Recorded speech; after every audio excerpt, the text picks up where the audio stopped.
Bonsoir, et bienvenue sur Légende pour les somnambules. Ce soir, laissez la brume des Highlands s'épaissir doucement autour de vous.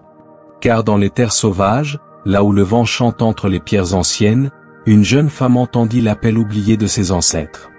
On raconte qu'un soir, sous la lumière pâle de la lune, Élide, héritière d'un clan de sorcières, revint sur les terres de son enfance. Elle, qui ne savait rien des secrets enfouis. Elle, qui portait pourtant le sang des gardiennes. Dans les ombres des collines, les esprits s'éveillèrent. Un pacte ancien.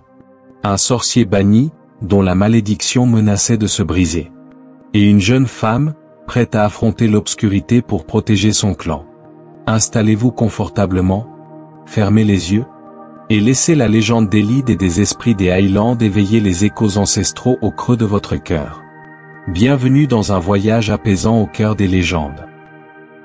Le vent des Highlands hurlait entre les collines, soulevant les bruyères et les senteurs de tourbe, tandis que la voiture d'Élide s'approchait du village isolé. La route sinueuse semblait l'aspirer vers un autre temps, un autre monde. Devant elle, le vieux manoir familial, perché sur une hauteur, se découpait dans la lumière grise du crépuscule. Elle n'était pas revenue depuis des années. Pas depuis qu'elle avait fui ses terres après la mort de ses parents, élevée ensuite en ville par une tante trop citadine pour honorer les anciennes coutumes. Et maintenant, la voilà de retour, rappelée par une lettre aux mots sobres, « Grand-mère est partie. Tu dois rentrer. » En descendant de la voiture, elle leva les yeux vers les hautes fenêtres noircies. L'impression étrange qu'on l'observait la frôla, comme une caresse glacée le long de sa nuque. Mais ce n'était sûrement que la fatigue. Elle traîna sa valise jusqu'à la porte, qui grinça sous sa main. À l'intérieur, la maison sentait la fumée et les herbes sèches. Des bouquets d'aquilées et de lavande pendaient aux poutres, des fioles étiquetées s'alignaient sur les étagères. Chaque objet semblait figé dans un silence solennel, comme si le souffle de la vieille femme hantait encore les lieux. « Bienvenue chez toi, Élide », murmura une voix douce derrière elle. C'était Morna, sa tante maternelle, vêtue d'un châle noir. Ses yeux brillaient d'un éclat grave. « Tu es arrivé juste à temps. Ce soir, nous veillons son passage. » Élide hocha la tête, bien qu'une sourde angoisse naisse au creux de son ventre.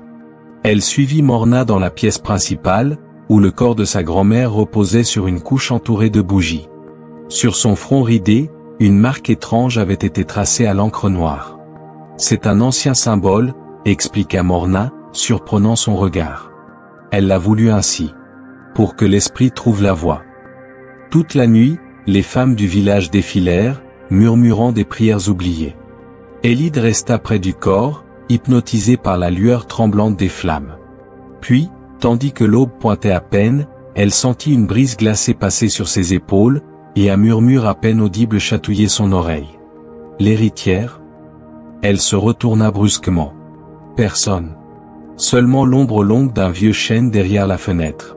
Cette nuit-là, alors qu'elle s'endormit dans l'ancienne chambre de sa mère, un rêve la visita. Elle marchait pieds nus sur une lande voilée de brume, des silhouettes se dessinaient autour d'un cercle de pierre, levant les bras vers le ciel.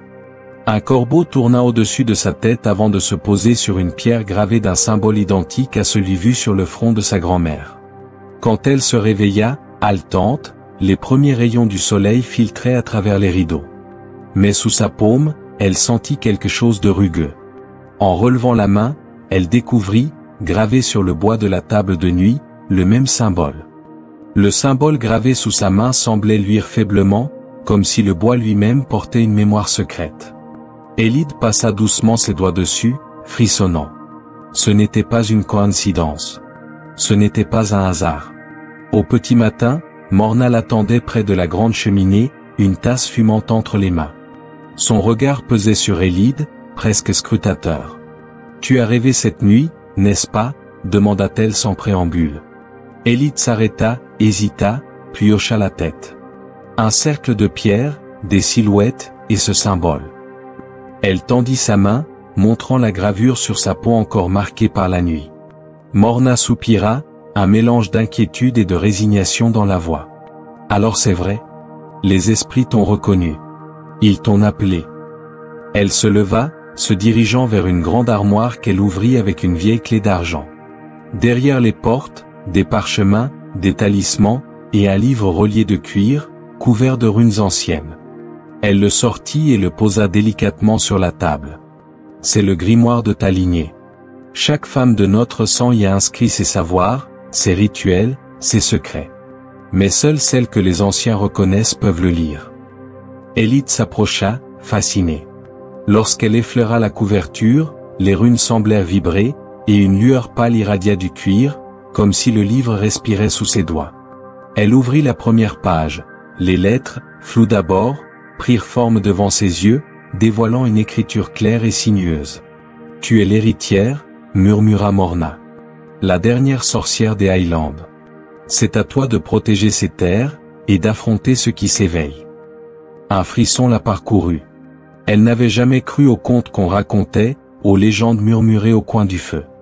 Mais ici, tout semblait vrai, tangible. Chaque pierre, chaque arbre semblait l'observer. Plus tard dans la journée, Élide sortit marcher seule, suivant un sentier oublié qui serpentait entre les collines. Au sommet d'une butte, elle s'arrêta, le vent fouettant ses cheveux. Là, au loin, elle aperçut un cercle de pierres dressées, exactement comme dans son rêve. Son cœur accéléra. Elle s'approcha lentement, chaque pas résonnant comme un écho ancien. En posant la main sur l'une des pierres, un souffle chaud effleura son oreille, et une voix chuchota. « Reviens ce soir, sous la pleine lune ?» Elle recula brusquement, mais il n'y avait que le vent. Seulement le silence des Highlands. Le soleil déclinait déjà derrière les montagnes, teintant la lande de rouge et d'or. Élide savait qu'une frontière venait d'être franchie. Qu'en franchissant ce cercle de pierres, elle entrait dans un monde plus ancien que les souvenirs, plus ancien que les hommes. Et que cette nuit, les esprits l'attendaient. La pleine lune s'éleva lentement au-dessus des collines, inondant la lande d'une lumière d'argent.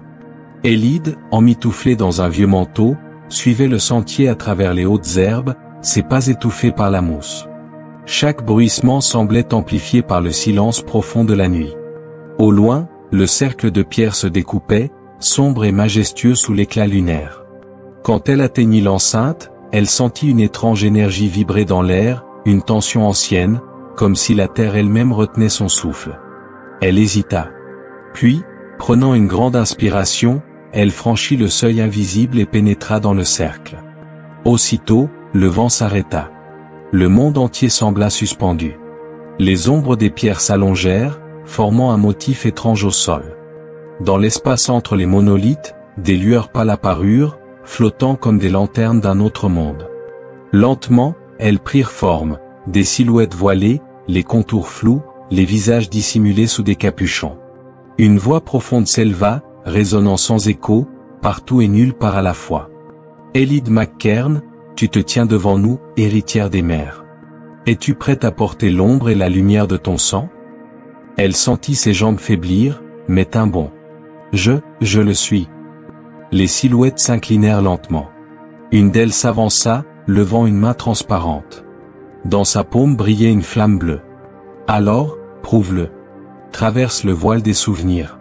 Regarde ce qui fut, ce qui est, et ce qui pourrait être. » La flamme s'éleva, s'étira, et soudain un tourbillon de visions l'enveloppa. Des images jaillirent, sa grand-mère, plus jeune, traçant des cercles de sel, un homme sombre, aux yeux d'ombre, invoquant des forces noires, le village autrefois en feu, des voix suppliantes. Puis, un cri. Un loup noir surgit de la brume, courant vers elle. Élide voulut fuir, mais ses jambes restèrent figées. Le loup bondit, et au lieu de l'attaquer, il se transforma en corbeau, se posant sur son épaule. La voix résonna à nouveau. Les esprits ont choisi leur guide. Le chemin sera dur. Mais tu portes en toi la force des Highlands. Réveille les anciens savoirs. Car bientôt, l'obscurité viendra réclamer ce qui fut scellé. Les visions disparurent d'un coup, la laissant seule au milieu des pierres. Le corbeau noir resta sur son épaule un instant, avant de s'envoler dans la nuit. Élide tomba à genoux, haletante, le cœur battant. Elle savait, au plus profond d'elle-même, qu'un pouvoir venait de s'éveiller. Et que désormais, aucun retour en arrière n'était possible. La lune glissait lentement derrière les nuages, et dans le lointain, un hurlement résonna, porté par le vent. Un avertissement. Le lendemain matin, le vent soufflait fort sur les collines, rabattant les nuages lourds au-dessus du village. Élide observait les terres depuis la fenêtre du vieux manoir. Chaque recoin semblait différent, comme si la nuit dernière avait réveillé quelque chose de caché dans les profondeurs des Highlands. En contrebas, le village semblait plus silencieux que d'ordinaire. Des hommes rassemblaient les bêtes, d'autres réparaient les clôtures. Une inquiétude sourde flottait dans l'air. Morna entra, les bras chargés de fagots. « Tu les sens, n'est-ce pas ?» demanda-t-elle doucement. « Les ombres se lèvent. » Élide hocha la tête. « La nuit dernière, j'ai vu des choses. Des visions. Et un loup, puis un corbeau. » Morna la fixa longuement, puis s'approcha pour poser une main sur son épaule. « Ce sont les esprits des gardiens. Le loup, le corbeau. Ils veillent sur celle de notre lignée. Mais si tu les as vus, c'est qu'un voile s'est levé. Quelque chose d'ancien, de dangereux, revient. » Au village, les rumeurs allaient bon train.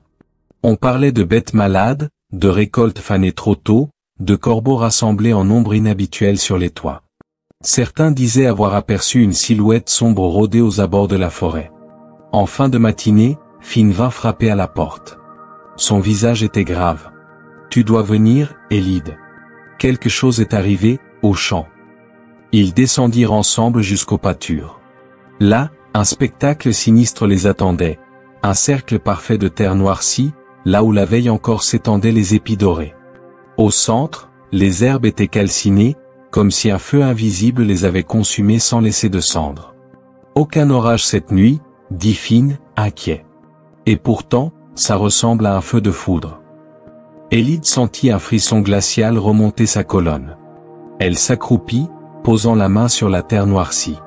Une chaleur persistait encore, comme une braise sous la surface. Mais plus que cela, elle sentit un murmure. Un souffle ténu, tout près de l'oreille. Il revient. Elle se redressa brusquement. « C'est un signe, » dit-elle d'une voix ferme. « Ce n'est pas naturel. Ce n'est pas humain. » Le soir tomba plus vite que d'habitude, enveloppant les collines d'une brume épaisse. Depuis la fenêtre, Élide aperçut des ombres mouvantes au bord de la lande. Des silhouettes indistinctes, entre hommes et bêtes, semblant danser dans le brouillard. Morna entra, tenant une vieille boîte en fer. Elle l'ouvrit, révélant des amulettes, des fioles d'herbe, des pierres gravées. « Tu devras choisir ce soir, » dit-elle d'une voix grave. « Le cercle t'a accepté. Mais c'est à toi d'affronter ce qui vient. » Élide ferma les yeux, sentant en elle monter une force qu'elle n'avait jamais connue. Dans la nuit grandissante, les ombres approchaient. Et au loin, un cri retentit à nouveau, plus proche cette fois. Elle sut alors, la première épreuve n'était qu'un début. La pluie tombait en fines gouttes sur les toits de chaume lorsqu'Élide pénétra dans la vieille bibliothèque du manoir. L'odeur de cuir, de papier ancien et de poussière saturait l'air. Morna, assise à une table encombrée de grimoires, leva les yeux.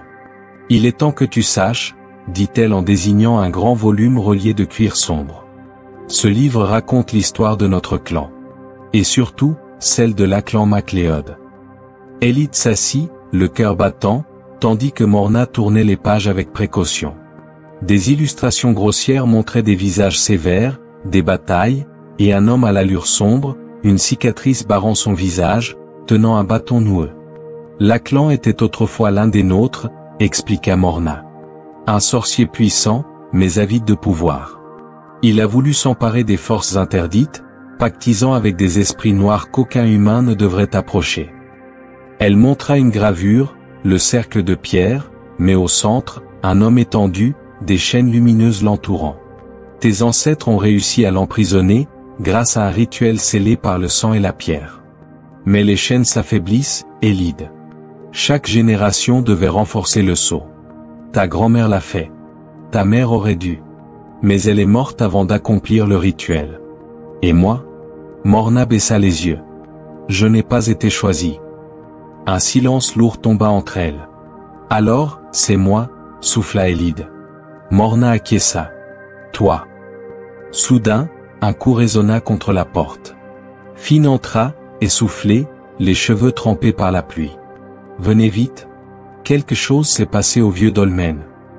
Ils coururent jusqu'à la clairière où se dressait la grande pierre levée, vestige d'un autre temps.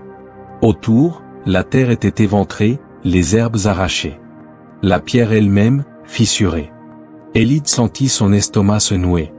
Le seau. Au pied du dolmen, des marques noires serpentaient dans la terre, dessinant un cercle irrégulier. Dans l'air flottait une odeur de cendre et de métal brûlé.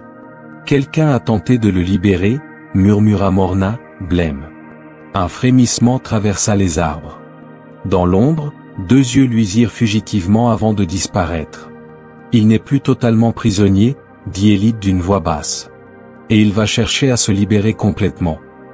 Finn se tourna vers elle, inquiet. Que va-t-il faire? Élide inspira profondément. Il va venir pour nous. Pour moi. Pour le sang du clan. Et si nous n'agissons pas, il plongera ces terres dans les ténèbres. Un tonnerre sourd gronda au loin, comme un écho des temps anciens. Elle leva les yeux vers le ciel assombri. La malédiction des Macléodes s'éveillait. Et la guerre entre les vivants et les esprits venait de commencer. L'aube était grise et lourde lorsqu'Élide prépara son sac. Morna lui avait remis un talisman en pierre, gravé d'un symbole ancien, et une fiole contenant un liquide doré. Tu devras suivre les corbeaux, lui dit sa tante. Ils te guideront vers la vallée interdite. Mais sache qu'au-delà du passage, les lois ne sont plus les mêmes. Les esprits y règnent encore. Finn l'attendait devant la maison, l'air déterminé malgré l'angoisse qui marquait ses traits.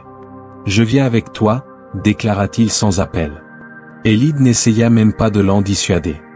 Elle savait que les liens du passé, tissés dans leur enfance commune, étaient plus forts que la peur. Ils traversèrent le village encore endormi, les rues désertes, les fenêtres fermées, comme si tous redoutaient ce jour. À la lisière de la forêt, un cri perça le silence. Un corbeau noir, perché sur une branche tordue, les observait.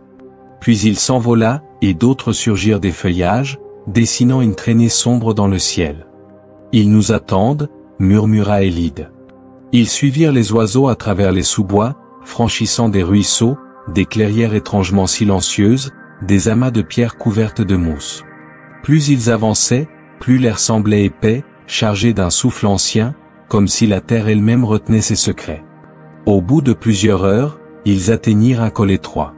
Au-delà s'étendait une vallée encaissée, enveloppée d'une brume surnaturelle. Les corbeaux se mirent à tournoyer au-dessus d'un cercle de pierres brisées au centre. « C'est là, » dit Élide, le cœur battant. En s'approchant, elle vit des symboles gravés sur les pierres, identiques à ceux du grimoire. Mais certaines runes étaient effacées, comme rongées par le temps ou par une force plus obscure.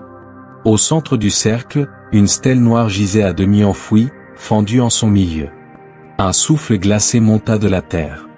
Finn recula d'un pas. « Tu sens ça ?» demanda-t-il. Élide hocha la tête. « Il est proche. Il s'éveille. » Soudain, les corbeaux se mirent à croasser furieusement, battant des ailes. La brume s'épaissit. Des formes apparurent entre les pierres, silhouettes indistinctes, yeux blancs, visages fantomatiques. Les gardiens, souffla Élide. Ils protègent encore le seuil, mais ils sont faibles. L'un des esprits avança, levant un bras translucide vers elle. Une voix résonna, profonde et lointaine. « Pourquoi viens-tu, enfant du clan? Pourquoi troubler le sommeil des anciens ?» Elle s'avança, le talisman serré dans sa paume. « Je viens réparer ce qui a été brisé. Je viens empêcher la clan Macléode de revenir. » Un silence pesant suivit. Puis l'esprit baissa lentement la tête. « Alors entre. Mais sache que nul ne ressort indemne de la vallée des chênes. Ce que tu y trouveras te liera à jamais. » Les autres esprits se dissipèrent. La brume s'écarta, dévoilant un escalier taillé dans la roche, plongeant dans les ténèbres. Élide inspira profondément, croisant le regard de Finn. Puis elle posa le pied sur la première marche. Le chant des corbeaux s'éleva derrière eux, solennel et grave, accompagnant leur descente vers le cœur de la malédiction. L'escalier descendait profondément sous la terre, ses marches humides et glissantes résonnant sous leurs pas. Des racines épaisses serpentaient le long des parois, comme des veines vivantes. Une lumière verdâtre émanait faiblement des fissures, éclairant juste assez pour distinguer le chemin. Élide sentait le poids de chaque pas alourdir ses jambes, comme si l'air lui-même luttait contre elle. Finn peinait à suivre, mais ne lâchait pas. Finalement, l'escalier déboucha dans une vaste caverne. Au centre, un autel de pierre noire, brisé, portait encore les traces de chaînes rouillées. Autour, des symboles anciens gravés au sol luisaient faiblement, certains éteints, d'autres encore vibrant d'une magie fragile. Et face à l'autel, dressée dans l'ombre, une silhouette. Grande, enveloppée d'une cape sombre. 2 yeux rougeâtres brillèrent un instant sous la capuche. « Tu es venu, Elide McKern ?» dit une voix grave, soyeuse et profonde. « Je t'attendais. » Elide serra le talisman dans sa main. Lachlan MacLeod. Un rire bas résonna, se répercutant sur les parois de la caverne. « Ah, le sang des sorcières, si pur, si puissant. Ton aïeul a cru pouvoir me lier. Mais chaque chaîne a sa faiblesse. Chaque sceau finit par céder. Et toi, tu viens ici, seul, avec la clé. » « Je ne suis pas venu pour te libérer, » répondit Elide. « Je suis venu pour t'arrêter. » Il s'avança légèrement, et la lumière révéla un visage marqué, mi-homme, mi-ombre, la cicatrice profonde désormais traversée de veines noires pulsant d'une magie corrompue. « Et pourtant, tu ne peux m'arrêter sans pacte. Sans sacrifice. Car le sang appelle le sang. » Derrière elle, Finn s'approcha, inquiet. « Ne l'écoute pas, Elide. » Mais Lachlan leva une main, et Finn fut projeté en arrière par une force invisible, heurtant violemment le mur. « Tu veux protéger ton clan? Ton peuple? Alors offre-moi ce que je réclame, une goutte de ton sang, et je laisserai cette terre en paix 100 ans. Refuse, et je consumerai les Highlands dans les flammes et l'ombre. » Elide sentit une sueur froide couler le long de sa nuque. Elle savait qu'il mentait. Qu'aucun pacte avec lui n'apporterait la paix. Mais elle sentait aussi la fragilité du sceau. Son pouvoir faiblissait. Elle ouvrit le grimoire, feuilletant fébrilement les pages. Là, sur une double page jaunie, un rituel était inscrit, le rituel de l'âme liée. Un dernier rempart. Mais un prix terrible. « Je ne ferai pas de pacte avec toi, » dit-elle enfin, levant le grimoire. « Je ferai ce que mes ancêtres ont refusé de faire. Je te lierai à moi. À jamais. » Les yeux de Lachlan s'écarquillèrent, puis il éclata d'un rire sonore. « Tu n'oserais pas, car si tu le fais, tu portes ma marque. Mon ombre. Tu deviens, mon reflet. » Elide recula, le regard fixé sur les mots du rituel. Sa main tremblait. Le choix était impossible. Sauver son peuple, en se condamnant elle-même. Finn reprit connaissance derrière elle, la voix faible. « Ne fais pas ça, trouve un autre moyen. » Mais déjà, les chaînes brisées vibraient. Le sol tremblait. La caverne entière semblait sur le point de s'effondrer. Elide leva le talisman au-dessus de l'autel. « Par le sang et la pierre, par l'ombre et la lumière, j'invoque le lien. » Une lumière aveuglante jaillit, enveloppant la caverne d'un éclat surnaturel. Lachlan hurla, une voix de vent, de nuit et de colère. Et Elide sentit quelque chose entrer en elle. Une brûlure. Un poids. Le pacte venait d'être scellé. Mais à quel prix? Elide reprit connaissance allongée sur le sol froid de la caverne. Autour d'elle, le silence. Les chaînes brisées gisaient à terre, inertes. Finn, blessé mais vivant, la regardait, inquiet. « Tu es revenu ?» murmura-t-il. Mais Elide savait qu'elle n'était pas tout à fait la même. Sous sa peau, une chaleur obscure palpitait, un fragment de Lachlan enfermé en elle. Elle serra les poings, chassant la peur. Il fallait rentrer. Prévenir Morna. Renforcer les protections. Ils quittèrent la vallée, escaladant les rochers, regagnant les collines sous un ciel bas. Au village, pourtant, quelque chose avait changé. Les portes étaient closes, les visages détournés. Une méfiance nouvelle flottait dans l'air. Morna les attendait devant la maison, le visage grave. « Il est trop tard, Elide. Quelqu'un a parlé. »« Parlé ?» répéta Elide, stupéfaite. Morna hocha la tête. « Ils savent ce que tu as fait. Ou plutôt, ce qu'ils croient que tu as fait. Ils disent que tu as pactisé. Que tu es devenu l'ombre. » Des bruits montaient déjà de la place centrale. Les villageois se rassemblaient, armés de torches et de fourches. Finn pâlit. « Ils veulent te bannir. » Élide sentit une colère sourde bouillonner en elle. C'est Lachlan, il a semé la peur, même enfermé. Il a tordu leurs esprits. Morna posa une main sur son bras. Tu dois partir avant qu'il ne soit trop tard. Mais sache ceci, il y a un traître parmi nous. Quelqu'un a aidé à briser le sceau. Quelqu'un de ton sang, peut-être. Élide recula, le souffle coupé. De mon sang? Mais déjà, les voix approchaient. Des cris. Des appels. La foule arrivait. Finn la saisit par la main. Viens. Il y a un chemin par les collines. Ils s'enfuirent par l'arrière de la maison, courant à travers les hautes herbes, alors que les torches illuminaient les ombres derrière eux. Le vent portait les clameurs, sorcière. Traîtresse. Au sommet de la colline, Élide s'arrêta un instant. En contrebas, le village luisait d'une lueur incandescente. Elle savait qu'elle ne pourrait plus revenir tant que Lachlan vivrait en elle. Tant que le pacte ne serait pas brisé. Finn posa la main sur son épaule. Où allons-nous? Elle leva les yeux vers les étoiles, sentant le poids de l'obscurité en elle, mais aussi une lumière, ténue mais présente. Vers les ruines de Cairn-Duin, répondit-elle. Là où tout a commencé. Là où le premier sang a été versé. Si je dois briser ce lien, c'est là que je trouverai la clé. Et tandis que la nuit refermait son manteau sur les Highlands, Élide sut qu'elle ne fuyait pas. Elle se préparait. Car la vraie bataille ne faisait que commencer. La lune était haute lorsqu'Élide et Finn atteignirent les ruines de Cairn-Duin. Les vestiges se dressaient tels des ossements géants, tordus par le temps et les vents. Autour d'eux, les collines semblaient se taire, comme si même la nature retenait son souffle. C'est ici qu'ils ont scellé Lachlan pour la première fois, murmura Finn. Élide acquiesça. Les pierres gravées étaient encore visibles, des spirales et des runes effacées à moitié. Elle s'avança jusqu'au centre des ruines, là où trônait un cercle de pierres brisées. Le grimoire s'ouvrit entre ses mains, les pages se tournant comme guidées par une force invisible, jusqu'à révéler un rituel, l'affrontement des âmes anciennes. Morna lui avait parlé de cette invocation, mais jamais aucune sorcière ne l'avait osé. Car elle exigeait non seulement le pouvoir, mais le cœur. Élide plaça le talisman au sol, traçant autour de lui un cercle avec les herbes bénies que Morna lui avait données. Puis, elle entonna les mots anciens, sa voix résonnant entre les pierres. Soudain, le vent se leva, hurlant dans les ruines. Les flammes des torches vacillèrent. La terre vibra sous leurs pieds. Et au centre du cercle, une ombre s'éleva, Lachlan. Son visage mi-humain, mi-ombre, se tordait dans un sourire cruel. Tu es revenue, petite héritière. Mais trop tard. Le pacte me lie à toi, et par toi, je renaîtrai.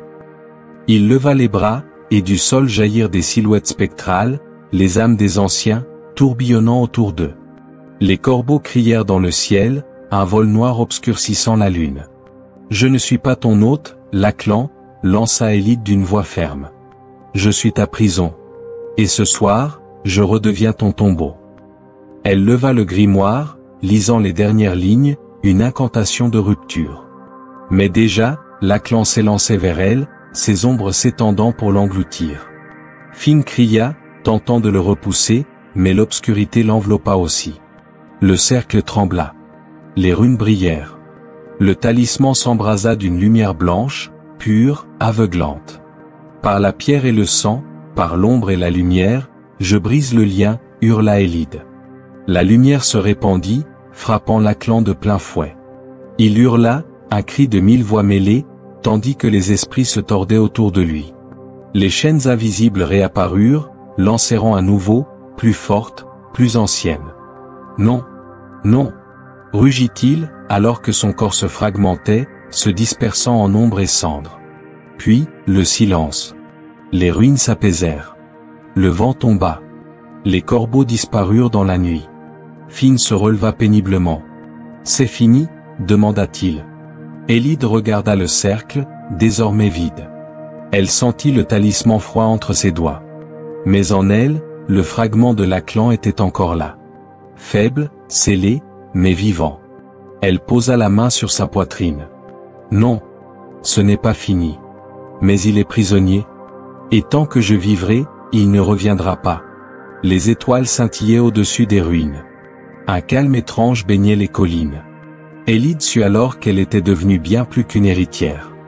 Elle était désormais la gardienne des Highlands. Mais au loin, dans les profondeurs de la brume, un dernier corbeau solitaire lança un cri rauque, comme un avertissement.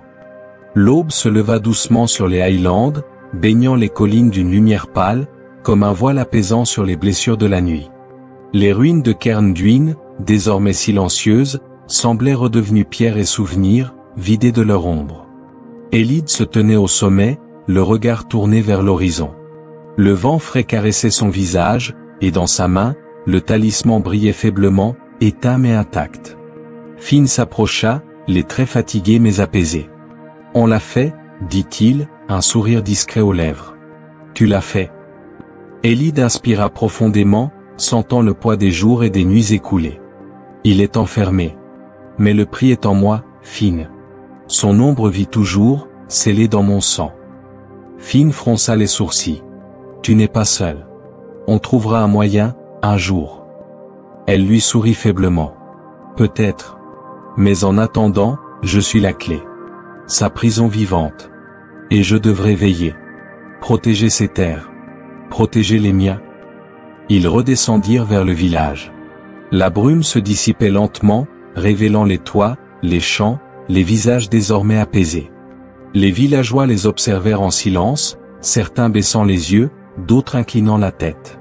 Morna les attendait devant la maison familiale. Lorsqu'Elide arriva, elle l'enlaça longuement. « Tu as accompli ce que nul n'avait osé, » murmura-t-elle.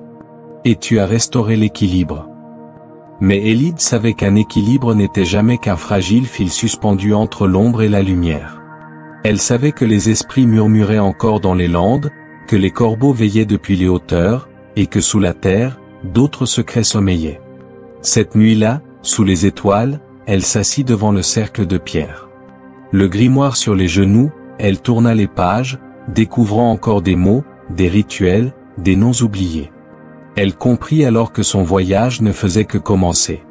Car les Highlands avaient leurs propres lois. Et chaque gardienne ajoutait son histoire à l'histoire. Un dernier souffle de vent souleva ses cheveux. Un croassement solitaire perça la nuit. Elide leva les yeux vers la lune, et un sourire déterminé se dessina sur ses lèvres. Elle était la dernière sorcière des Highlands. Et les esprits veillaient.